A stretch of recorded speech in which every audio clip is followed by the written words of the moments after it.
Hello and welcome to another episode of the Skinny Files. Today, we're talking about the movie Gettysburg, and this movie I think is one of the best Civil War movies ever made. There's a little controversies right there. I won't go into. I'll go into some of the controversies later in this episode, but for now, everyone says this is bomb. Now, it was actually almost like a love story for all the Civil War buffs. It's just it's so faithful in terms of the costuming. I read a lot of the reenactors and extras who actually were Civil War reenactors who loved, and so when they're almost paying for the privilege to be in the movie, I think a lot of them may have done it for free. They just showed up with their gear, with the correct uniform from both sides, and they just started kind of filming. And that's a short story, but it's just so intricate detail because you know the people who are the reenactors.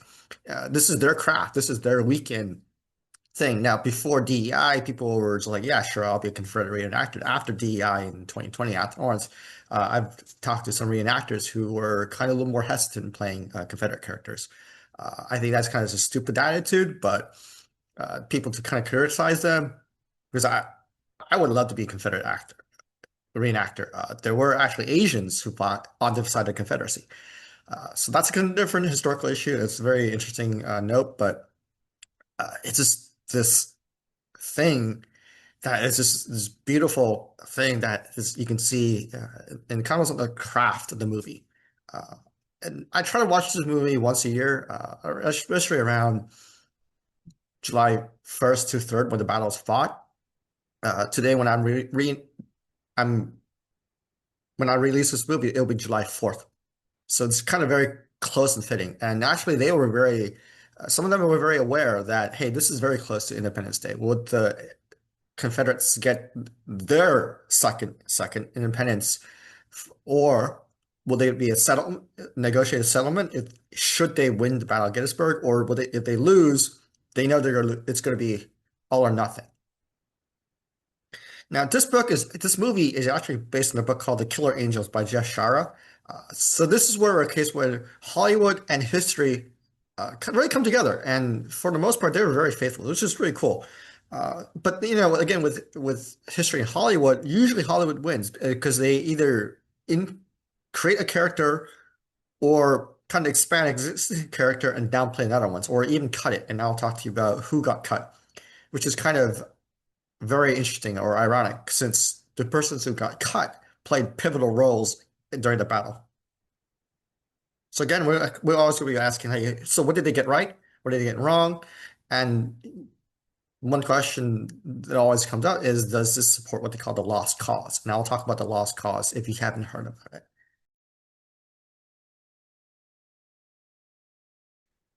The first part that I really thought that was really cool was the relationship between the Britain and the Confederate States. Just before the battle, this Lieutenant Colonel Arthur Fremantle from the British Coldstream Guards was actually there. He was actually touring the Confederacy. He was kind of figuring out should we support this? What's going on? I mean, there's a lot of things that he was actually there kind of as a tourist. This was before embedded journalists, but he was like, okay, I'm going to show up and take a look. And because he's a lieutenant colonel in the British Army, he has the credentials to kind of walk up and talk to the Confederate generals and the other leaders and say, hey, tell me what's going on.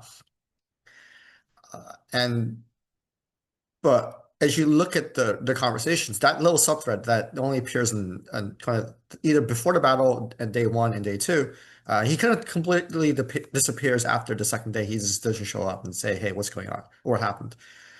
There's a lot of things that were correct. I think when you read some of the other books that have actually talked about Britain and Confederacy, they were kind of there's this weird relationship they had, which they caught up, which the movie picked up on. First is that the Britain really depended on the Confederate half, the southern half of the United States, to provide all the cotton for their booming textile industry. Remember, this is around the height of the Industrial Revolution, where some of the three major innovations and technical advances were being made, and one of them was in manufacturing, especially for textiles. For a long time, in the Middle Ages, right after the time of the Enlightenment, a lot of the clothing manufacturing was almost a cottage industry. Mom and pop shops, 100 places all over Britain. Now they have an industrial factory that's in the 1820s, 30s, 40s, 50s onwards, where now you have a high output, but you also need high supply. And the best place for all the cotton for England was the South. And so the English were kind of, okay, well, sure, I'll take the money, right? I'll give you money to for the cotton. But at the same time, don't forget, England had also outlawed slavery for about a good 50, 60 years before the Civil War. So they've outlawed slavery, they outlawed the slave trade. So anything they look at with the Confederacy, where slavery is a necessary institution for their economy, is like, I don't know if I can do that, support that. So that tension is correctly in that movie, and so I see that. The discussions that Longstreet and Fremantle have and other generals have with Fremantle in the movie is kind of exactly like that. That tension was very well captured.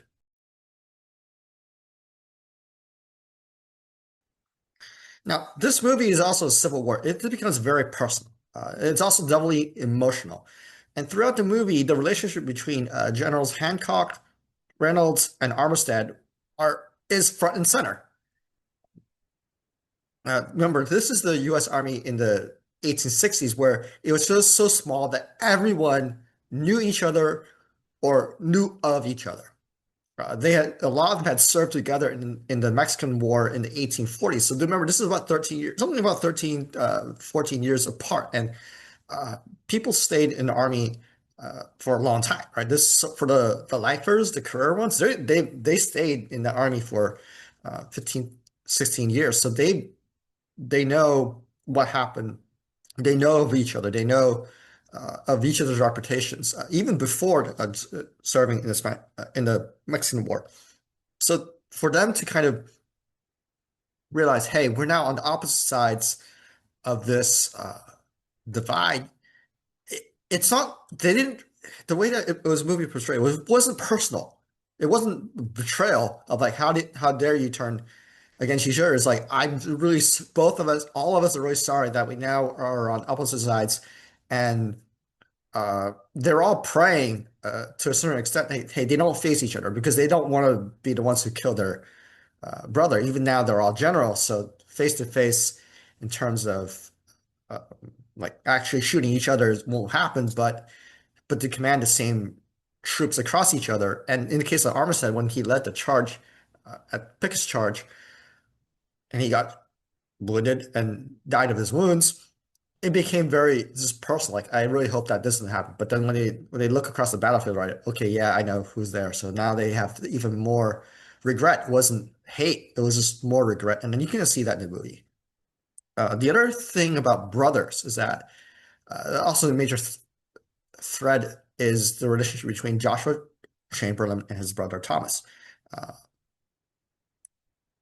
and they are both serving in the same volunteer regiment, which is a regiment that was raised by the states in answer to President Lincoln's call for volunteers to put down the rebellion in 1861. This is now 2 years later. A lot of them are still, a lot of these regiments are still either uh, active or amalgamated as they took a lot of casualties in the battles in 1862 and early 1863. Uh, Volunteer regiments are, as a quick note, it's kind of weird thing that happened only in the 1860s. It doesn't really appear afterwards. I know that because nowadays, as United States Army and military is all volunteer force, everyone gets funneled in the same unit, right? It's the same army. Back then, for Lincoln had to create the volunteer regiments to kind of as a separate entity to handle all the recruits and leave the existing army to kind of as is and kind of grow both at the same time. The volunteer regiments, a lot of them are raised by states, so that you would always see their names, like the 20th Maine Regiment. There's a 83rd Pennsylvania or 83rd New York. So you can see their names, uh, the state names that in the name of the regiment. Where in the United States Army at that time, and even now, we don't have like state names in the division. Now, the Army National Guard does. You can see the California National Guard.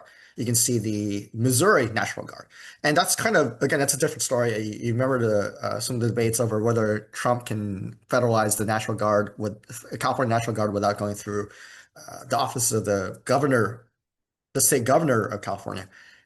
That was another issue.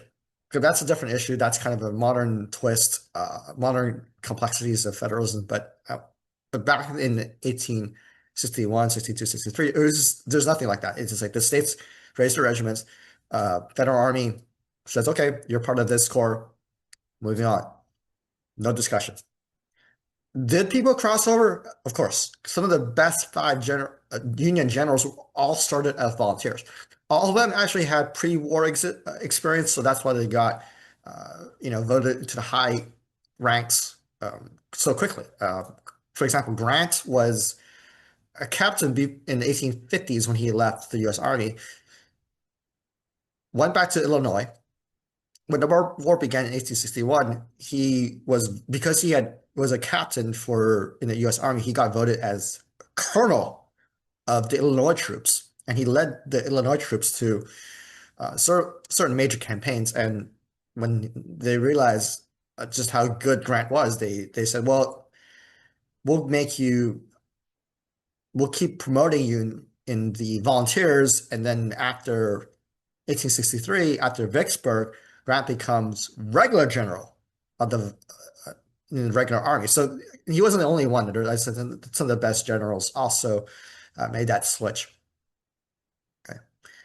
Now today, again, that doesn't work. That system has been defunct for almost 100 years. That they stopped doing that after the Spanish American War, or even maybe sometime between that.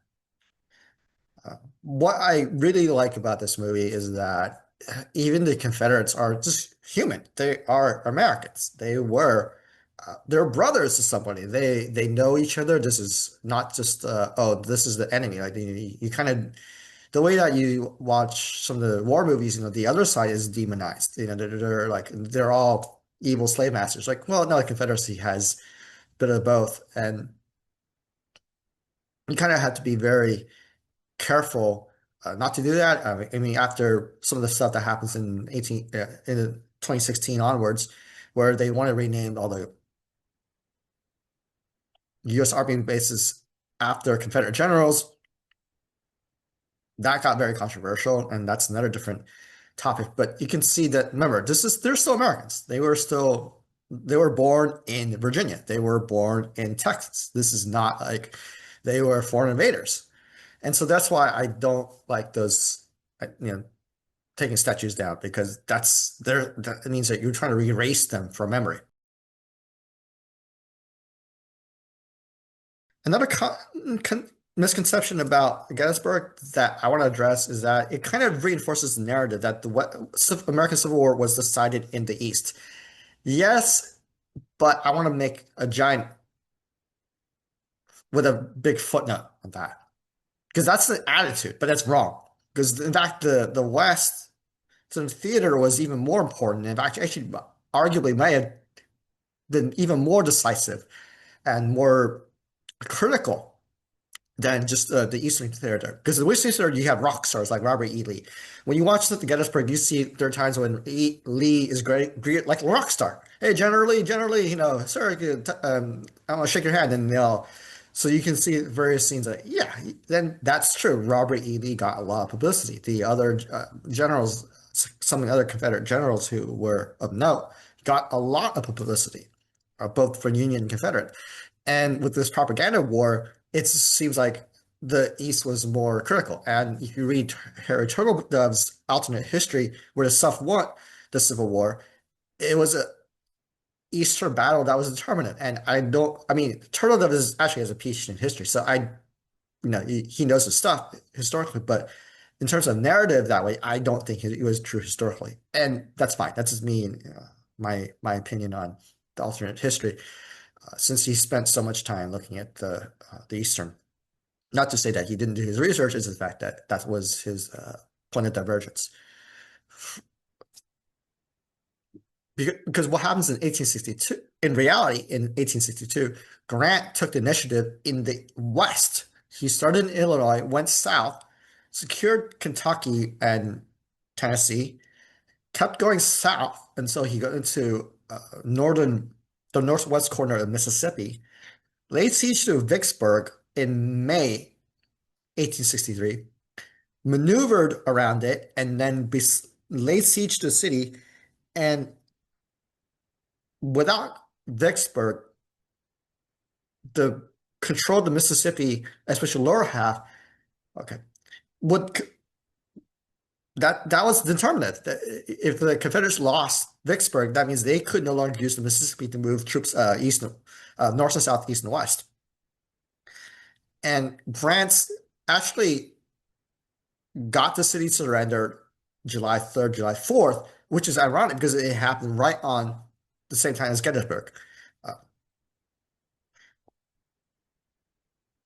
And then, but when news of both ones victories, the Confederate surrender at Vicksburg and the Confederate retreat at Gettysburg, Lincoln got the news. He was like, "Wow, this is awesome!" And you can make a huge argument, which probably versus saying that if Grant did not win uh, at Vicksburg and Meade did not win at Gettysburg at the same time, Lincoln would have a lot harder time getting the presidential election or even victory in 1864.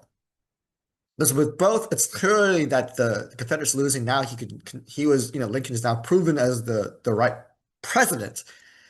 So that's kind of one of the things where you see a lot of the West and the East, and the East gets a lot of, for the longest time, got a lot of the credit based on Gettysburg, kind of reinforcing that, and also some of the newspapers at the time were focusing all so much on the Eastern generals on both sides, but it was the West where the war was won.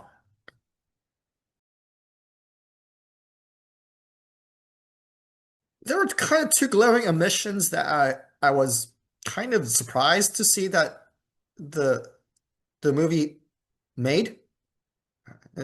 Jeff Bashara, when as he did research, it's a very faithful book. A lot of things were very faithful to the historical record. But to miss two giant events is kind of like, big question mark. The first is the role played by, that was made by uh, Union General uh, Daniel Sickles. And he's a very controversial character in himself. I think he had an affair, and then he ended up shooting his lover's husband. It was kind of those things, or his wife's lovers. It's one of those things where it's kind of like, what? And yet he got away with that scot-free. He never went to for jail for that. And at the start of the war, with zero military experience, he convinced others to give him a generalcy, which is kind of like, huh? But this is 1860s where a lot of connections were, especially high-ranking officers, were political appointees. And you can also see in too, like you can see some of the Southern generals were former politicians, and when they answered the call, with they had minimal military experience, somehow they became colonels, for good or for worse. And on the second day of the Battle of Gettysburg, Sickles made this horrible decision to actually advance. By then the Confederates were, realizing, hey, the Union's well entrenched. Well, suddenly Sickles advanced and kind of exposed part of the Union center line to horrible attacks and counterattacks. And the fact that the Union did not lose was almost a miracle. Yet the Union lines eventually stabilized. Sickles later bragged that this was all intended and that actually secured the victory. But historians are like, no, No. Sickles was an idiot. This is not the right move, because the Union lines at Gettysburg were the best defensive lines, and they had chosen the battlefield wall. And despite the magnitude of his action, somehow he's not there. Like his blunder is not in the movie, which is a huge omission. Which is actually, in a way, I think benefits the narrative. It's sometimes because Gettysburg is already a 4 hour movie, and to put in Sickles and his blunder, it's actually I think just muddies the water. It just makes it like, huh, what's this going on? I mean, the appearances that the Union made all the right moves and Confederate made the wrong moves. Okay, you can see that certainly in the long run. You can in the objective analysis of the battle afterwards, and all the historians have come after. Sure, that is true. Uh, the Confederates had failed to capitalize on all the advantage that they could have got on day one, but and then there was this downstream effect. But by skipping Sickles, it just maybe made the movie should have made the movie more historically accurate, but made the movie even longer. And so to cut it, I understand that, and I'm okay with that. But that's why you don't rely on media as your source of history. It's a prime point. It's a starting point. It's a primer. The other major omission was the role played by Custer. At the Battle of Gettysburg, Custer was one of the youngest major generals in the volunteer regiments. He was actually from Michigan, so he led the 23rd Michigan Cavalry. And what he did on the third day was critical. By then, Jeb Stuart's Confederate cavalry had returned to the Confederate lines and now could make this end run around the Union lines, which Lee told Stuart did in the movie, but it was never shown. Again, had that been shown, that movie had another 35 minutes to the movie. So again, cutting the cavalry battle between Stewart and Custer would help the movie in terms of flow, but it's kind of again very important historical event that is documented during the Battle of Gettysburg, but is never shown in the movie.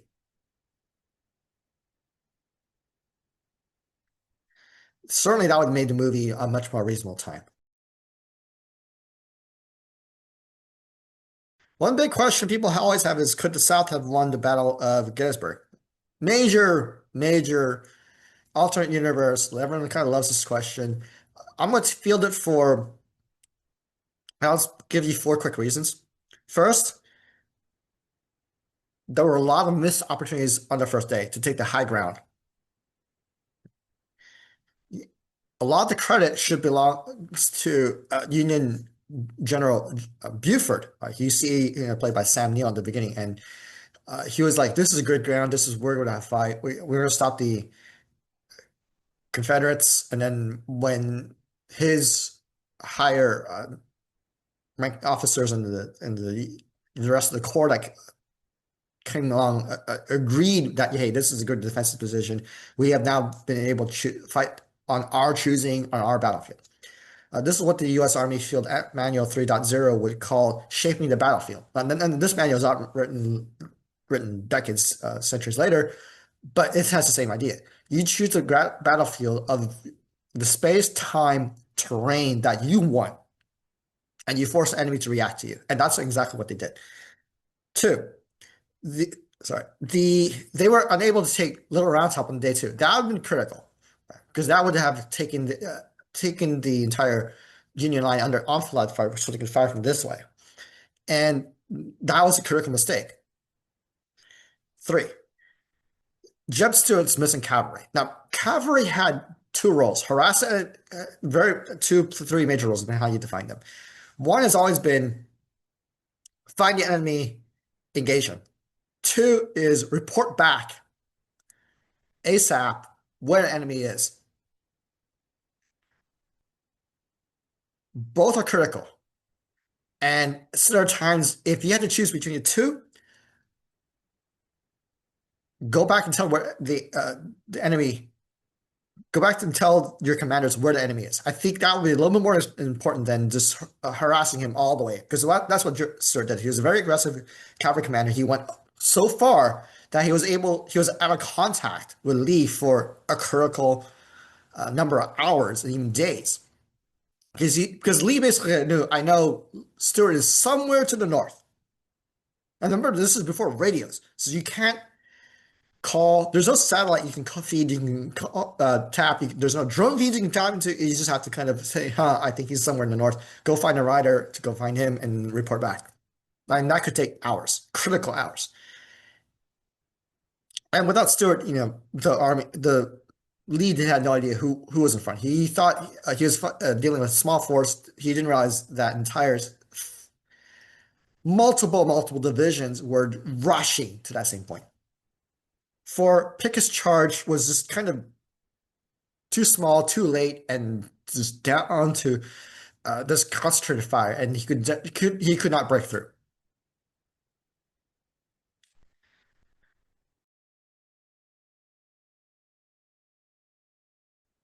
Now, one criticism of the movie, other criticism of the movie, is that it kind of perpetuates the what's called the lost cause mythos. And one key tenet of the lost cause is that the Confederacy was fighting for states' rights. Slavery was just a necessary institution to keep the Southern continent going, and it was kind of just okay, and trying to sidestep that narrative.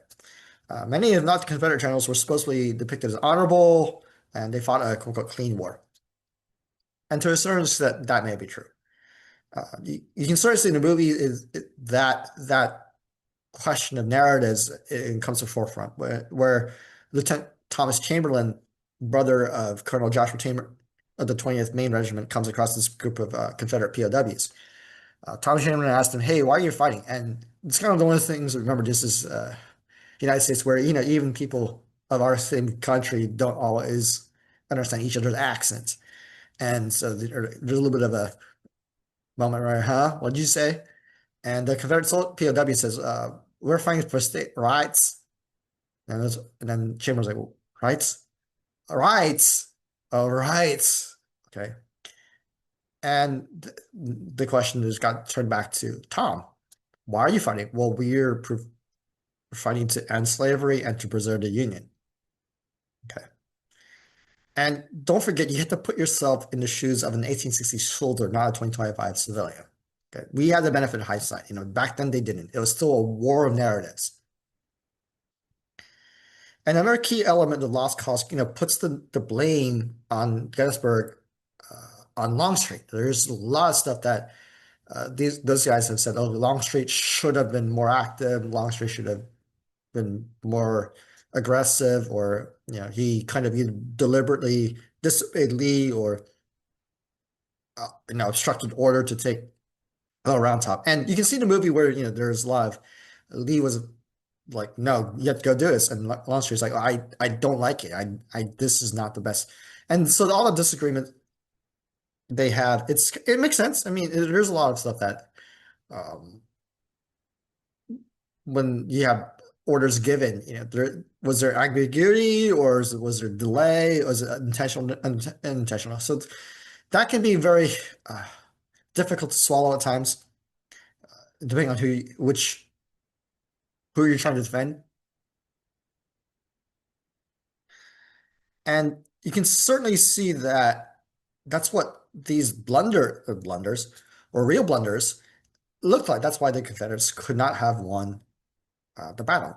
And this is where, after you put everything together about all the missing pieces, the blunders, the alternate history, and then they like Gettysburg is still an awesome movie. It's a movie about a civil war where brothers and families fought each other.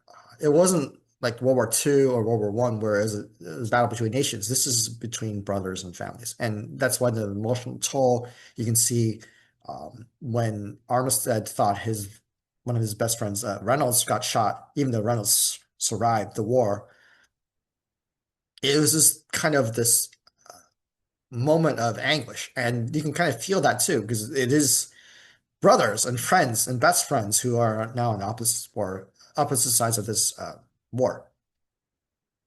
One of the cool things I really like about Gettysburg, the last thing I will say is that the end credits are amazing. They kind of they wore them one actor kind of looks like the character is portraying, even especially without the makeup and the beards and the thing. It's just kind of like I don't know how they did it. It's just it lined up so well that way, and that the end credits are amazing. The obviously soundtrack was amazing. So that's why I really love this movie for some of the technical uh, execution, just the filming, the extras. Uh, I hope that you liked this video. Please like and subscribe, and thanks for watching the Skinny Files.